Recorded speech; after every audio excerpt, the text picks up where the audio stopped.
ನಿಮ್ಮ ಫ್ಲಿಪ್ಕಾರ್ಟಲ್ಲಿ ಲಿಂಕ್ ಆಗಿರುವಂತಹ ಕ್ರೆಡಿಟ್ ಕಾರ್ಡನ್ನು ಹೇಗೆ ರಿಮೂವ್ ಮಾಡೋದಂತ ಈ ವಿಡಿಯೋದಲ್ಲಿ ತಿಳಿಸ್ಕೊಡ್ತೀನಿ. ಸೊ ಅದಕ್ಕಿಂತ ಮುಂಚೆ ಈ ವಿಡಿಯೋಗೆ ಒಂದು ಲೈಕ್ ಮಾಡಿ, ಯಾರಾದರೂ ಹೊಸ್ತು ನೋಡ್ತಾ ಇದ್ದರೆ ಆ್ಯಸ್ ಯೂಶುವಲ್ ಸಬ್ಸ್ಕ್ರೈಬ್ ಮಾಡೋದನ್ನು ಮರಿಬೇಡಿ. ಸೊ ಒಂದು ನಿಮಿಷ ಈ ವಿಡಿಯೋನ ಕಂಪ್ಲೀಟಾಗಿ ನೋಡಿ, ಯಾಕಂದರೆ ಸ್ವಲ್ಪ ಇನ್ಫಾರ್ಮೇಟಿವ್ ಇದೆ ಇದರಲ್ಲಿ. ಯಾಕೆ ಅಂತಂದರೆ ಕ್ರೆಡಿಟ್ ಕಾರ್ಡ್ ಲಿಂಕ್ ಮಾಡಿರ್ತಾರೆ, ಸೊ ಶಾಪಿಂಗ್ ಮಾಡಿರಲ್ಲ. ಸೊ ಆದರೂ ಕೂಡ ಶಾಪಿಂಗ್ ಮಾಡಿದರೆ ನಿಮ್ಮ ಒಂದು ಫ್ಲಿಪ್ಕಾರ್ಟಿಂದ ನಿಮ್ಮ ಒಂದು ಕ್ರೆಡಿಟ್ ಕಾರ್ಡನ್ನು ಯೂಸ್ ಮಾಡಿ ಅಂತ ಹೇಳ್ಬಿಟ್ಟು ಎಷ್ಟೋ ಅಮೌಂಟನ್ನು ಕಳ್ಕೊಂಡಿದ್ದಾರೆ. ಸೊ ಅದು ಯಾವ ಉದ್ದೇಶಕ್ಕೆ ಆಗುತ್ತೆ ಅಂತಂದರೆ, ಸೊ ಈ ಥರವಾಗಿ ಲಿಂಕ್ ಆಗಿರುತ್ತೆ. ಸೊ ಅದರಿಂದ ಆ ಉದ್ದೇಶಕ್ಕೆ ಆಗುತ್ತೆ. ನಿಮ್ಮೊಂದು ಫ್ಲಿಪ್ಕಾರ್ಟನ್ನು ನಿಮ್ಮೊಂದು ಫೋನ್ ನಂಬರನ್ನು ಯೂಸ್ ಮಾಡಿಬಿಟ್ಟು ಸೊ ಲಾಗಿನ್ ಆಗಿ ಕಂಪ್ಲೀಟಾಗಿ ಏನೇನು ಬೇಕೋ ಅದನ್ನೆಲ್ಲ ಶಾಪಿಂಗ್ ಮಾಡಿ ನಿಮ್ಮೊಂದು ಕ್ರೆಡಿಟ್ ಕಾರ್ಡನ್ನು ಜೀರೋ ಬ್ಯಾಲೆನ್ಸ್ ಮಾಡಿಬಿಡ್ತಾರೆ. ಆವಾಗ ಕಂಪ್ಲೀಟಾಗಿ ನೀವು ಸ್ಕ್ಯಾಮ್ ಆಗಿ ಹೋಗ್ತೀರಾ. ಸೊ ಅದನ್ನು ತಪ್ಪಿಸ್ಬೇಕಂದ್ರೆ ಈ ರೀತಿಯಾಗಿ ಮಾಡಬೇಕು. ಓಕೆ, ಜಸ್ಟ್ ನಿಮಗೆ ಕಾಣ್ತಾ ಇರೋದು ನಿಮ್ಮ ಒಂದು ಫ್ಲಿಪ್ಕಾರ್ಟ್ ಮೇಲೆ ಕ್ಲಿಕ್ ಮಾಡಿಬಿಟ್ಟು ಸೊ ಇಲ್ಲಿ ನಿಮ್ಮ ಒಂದು ಕ್ರೆಡಿಟ್ ಕಾರ್ಡ್ ಲಿಂಕ್ ಆಗಿರುತ್ತಲ್ಲ ಅದನ್ನು ಅನ್ಲಿಂಕ್ ಮಾಡಬೇಕು ಅಥವಾ ಡಿಲೀಟ್ ಮಾಡಬೇಕಾಗುತ್ತೆ. ಸೊ ನಿಮಗೆ ಕಾಣ್ತಾ ಇರೋದು ಈ ರೀತಿಯಾಗಿ ಡಿಸ್ಪ್ಲೇ ಆಗುತ್ತೆ. ನಿಮಗೆ ಆ ಒಂದು ಆಪ್ಷನ್ ಎಲ್ಲಿ ಸಿಗುತ್ತೆ ಅಂತಂದರೆ, ನಿಮಗೆ ಕಾಣ್ತಾ ಇರೋದು ಕೆಳಗಡೆ 3ನೇ ಆಪ್ಷನ್ 4ನೇ ಆಪ್ಷನ್ ಮೇಲೆ ಕ್ಲಿಕ್ ಮಾಡಿ. ಅಕೌಂಟ್ಸ್ ಅಂತ ಇದೆಯಲ್ಲ ಅದ್ರ ಮೇಲೆ ಕ್ಲಿಕ್ ಮಾಡಿ. ಸೊ ಅದ್ರ ಮೇಲೆ ಕ್ಲಿಕ್ ಮಾಡಿದ ತಕ್ಷಣ ನಿಮಗೆ ಕಾಣ್ತಾ ಇರೋದು ಈ ರೀತಿಯಾಗಿ ಡಿಸ್ಪ್ಲೇ ಆಗುತ್ತೆ. ಫೈನಾನ್ಸ್ ಆಪ್ಷನ್ಸ್ ಕೆಳಗಡೆ ನಿಮಗೆ ಕಾಣ್ತಾ ಇರೋದು ಫೈನಾನ್ಸ್ ಆನ್ UPI ಅಂತ ಇದೆ.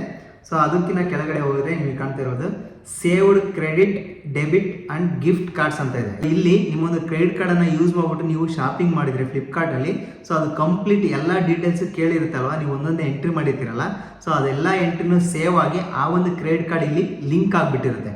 ಸೊ ನಿಮ್ಮ ಒಂದು ಫ್ಲಿಪ್ಕಾರ್ಟಿಂದ ಬೇರೆ ಯಾವುದಾದ್ರು ಶಾಪಿಂಗ್ ಮಾಡಿದ ತಕ್ಷಣ ಆಟೋಮೆಟಿಕ್ ಆಟೋ ಡೆಬಿಟ್ ಆಗುತ್ತೆ. ಅಂದರೆ ನಿಮ್ಮ ಒಂದು ಕ್ರೆಡಿಟ್ ಕಾರ್ಡಿಂದ ಹಣ ಆಟೋ ಡೆಬಿಟ್ ಆಗಿಬಿಡುತ್ತೆ. ಸೊ ಅದನ್ನು ತಪ್ಪಿಸ್ಬೇಕು, ಹಾಗೆ ಸ್ಕ್ಯಾಮಿಂದ ನಾವು ಸೇವ್ ಆಗಬೇಕಂದ್ರೆ ಸೊ ಈ ರೀತಿಯಾಗಿ ಮಾಡಬೇಕಾಗುತ್ತೆ. Saved credit card debit and gifts ಅಂತ ಇದೆಯಲ್ಲ, ಜಸ್ಟ್ ಅದ್ರ ಮೇಲೆ ಕ್ಲಿಕ್ ಮಾಡಿ. ಅದ್ರ ಮೇಲೆ ಕ್ಲಿಕ್ ಮಾಡಿದ ತಕ್ಷಣ ನಿಮಗೆ ಈ ರೀತಿಯಾಗಿ ಡಿಸ್ಪ್ಲೇ ಆಗುತ್ತೆ. ಅಂದರೆ ನಿಮ್ಮ ಒಂದು ಕ್ರೆಡಿಟ್ ಕಾರ್ಡ್ ಡೀಟೇಲ್ಸನ್ನು ಹಾಕ್ಬಿಟ್ಟು ಲಿಂಕ್ ಮಾಡಿರ್ತೀರಲ್ಲ, ಆ ಒಂದು ಕ್ರೆಡಿಟ್ ಕಾರ್ಡಲ್ಲಿ ನಿಮಗೆ ಕಾಣ್ತಾ ಇರೋದು ಸೇವ್ಡ್ ಕಾರ್ಡ್ಸ್ ಅಂತ ಇದೆ. ಈ ಒಂದು ಕಾರ್ಡ್ಸನ್ನು ನೀವು ಡಿಲೀಟ್ ಮಾಡಬೇಕು. ಯಾವ್ಯಾವ ಕಾರ್ಡ್ಸನ್ನು ನೀವು ಯೂಸ್ ಮಾಡಿಬಿಟ್ಟು ಶಾಪಿಂಗ್ ಮಾಡಿರೋ ಅವೆಲ್ಲ ಕಾರ್ಡನ್ನು ಇಲ್ಲಿ ಸೇವ್ ಆಗಿರುತ್ತೆ. ನಿಮಗೆ ಕಾಣ್ತಾ ಇರೋದು ಸೇವ್ಡ್ ಕಾರ್ಡ್ಸ್ ಮೇಲೆ ಕ್ಲಿಕ್ ಮಾಡಿಬಿಟ್ಟು ನಿಮಗೆ ಕಾಣ್ತಾ ಇರೋದು ಡಿಲೀಟ್ ಅಂತ ಇದೆ. ಜಸ್ಟ್ ಡಿಲೀಟ್ ಮೇಲೆ ಕ್ಲಿಕ್ ಮಾಡಿ. ಕಾಣ್ತಾ ಇದೆಯಾ? ಡಿಲೀಟ್ ಮೇಲೆ ಕ್ಲಿಕ್ ಮಾಡಿದ ತಕ್ಷಣ ಆರ್ ಯು ಶೋರ್ ಕನ್ಫರ್ಮ್ ಅಂತ ಇದೆ. ಜಸ್ಟ್ ಕನ್ಫರ್ಮ್ ಮೇಲೆ ಕ್ಲಿಕ್ ಮಾಡಿ. ಸೊ ಈ ರೀತಿಯಾಗಿ ಕಂಪ್ಲೀಟಾಗಿ ಡಿಲೀಟ್ ಮಾಡಿದ ತಕ್ಷಣ ಇವಾಗ ನಿಮ್ಮ ಒಂದು ಫೋನ್ ನಂಬರನ್ನು ಯೂಸ್ ಮಾಡಿ ಫ್ಲಿಪ್ಕಾರ್ಟಲ್ಲಿ ಲಾಗಿನ್ ಆದರೂ ಕೂಡ ಸೊ ಇಲ್ಲಿ ಕ್ರೆಡಿಟ್ ಕಾರ್ಡಿಂದ ಶಾಪಿಂಗ್ ಮಾಡೋಕ್ಕೆ ಸಾಧ್ಯವಾಗಲ್ಲ. ಯಾಕಂದರೆ ಕಂಪ್ಲೀಟಾಗಿ ಅನ್ಲಿಂಕ್ ಆಯಿತು, ಹಾಗೆ ಡಿಲೀಟ್ ಕೂಡ ಆಯಿತು.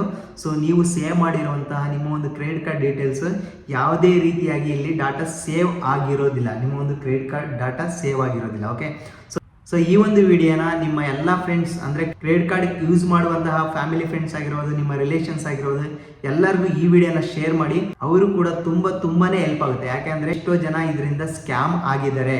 ಏನು ಶಾಪಿಂಗ್ ಮಾಡದೇನೆ ಕ್ರೆಡಿಟ್ ಕಾರ್ಡಿನ ಹಣವನ್ನು ಫುಲ್ ಕಂಪ್ಲೀಟಾಗಿ ಕಳ್ಕೊಂಡಿದ್ದಾರೆ. ಸೊ ಅದರಿಂದ ಇದನ್ನು ಕಂಪ್ಲೀಟಾಗಿ ಡಿಲೀಟ್ ಮಾಡೋಕ್ಕೆ ಹೇಳಿ. ಹಾಗೆ ವಿಡಿಯೋನ ಶೇರ್ ಮಾಡೋದಲ್ಲದೆ ಸೊ ಹೇಳಿ ಈ ರೀತಿಯಾಗಿ ನೀವು ಕಂಪ್ಲೀಟಾಗಿ ವಿಡಿಯೋ ನೋಡಿ ಸೊ ಈ ರೀತಿಯಾಗಿ ಡಿಲೀಟ್ ಮಾಡ್ಕೊಳ್ಳಿ. ಯಾಕಂದರೆ ಸ್ಕ್ಯಾಮ್ ಆಗೋದಿಲ್ಲ ಸೊ ಇದರಿಂದ ಅಂತ ಹೇಳಿ. ನೀವು ಯಾವುದೇ ಒಂದು ಶಾಪಿಂಗ್ ಮಾಡ್ಬೇಕಾದ್ರೆ, ಸೊ ಮುಂದೆ ನೀವು ಯಾವುದೇ ಒಂದು ಶಾಪಿಂಗ್ ಮಾಡ್ಬೇಕಾದ್ರೂ ಕ್ರೆಡಿಟ್ ಕಾರ್ಡಿಂದ ಶಾಪಿಂಗ್ ಮಾಡಿದ ತಕ್ಷಣ ಇಲ್ಲಿ ಹೋಗ್ಬಿಟ್ಟು ಅನ್ಲಿಂಕ್ ಅಥವಾ ನಿಮ್ಮ ಒಂದು ಡೆಬಿಟ್ ಕಾರ್ಡ್ ಅಥವಾ ಕ್ರೆಡಿಟ್ ಕಾರ್ಡ್ ಡೀಟೇಲ್ಸ್ ಇಲ್ಲಿ ಲಿಂಕ್ ಆಗಿರ್ತಲ್ಲ ಕಂಪ್ಲೀಟಾಗಿ ಡಿಲೀಟ್ ಮಾಡಿ. ಸೊ ನೀವು ಸ್ಕ್ಯಾಮಿಂದ ಸೇವ್ ಆಗ್ಬೋದು. ಸೊ ಈ ವಿಡಿಯೋ ನಿಮಗೆ ಖಂಡಿತ ಹೆಲ್ಪ್ಫುಲ್ ಆಗಿದೆ ಅಂತ ಅನ್ಕೊಂತೀನಿ. ಸೊ ಹೆಲ್ಪ್ಫುಲ್ ಆಗಿದ್ರೆ ಒಂದು ಲೈಕ್ ಮಾಡಿ. ಯಾರಾದರೂ ಹೊಸ್ತು ನೋಡ್ತಾ ಇದ್ರೆ ಆ್ಯಸ್ ಯೂಶುವಲ್ ಸಬ್ಸ್ಕ್ರೈಬ್ ಮಾಡೋದನ್ನು ಮರಿಬೇಡಿ.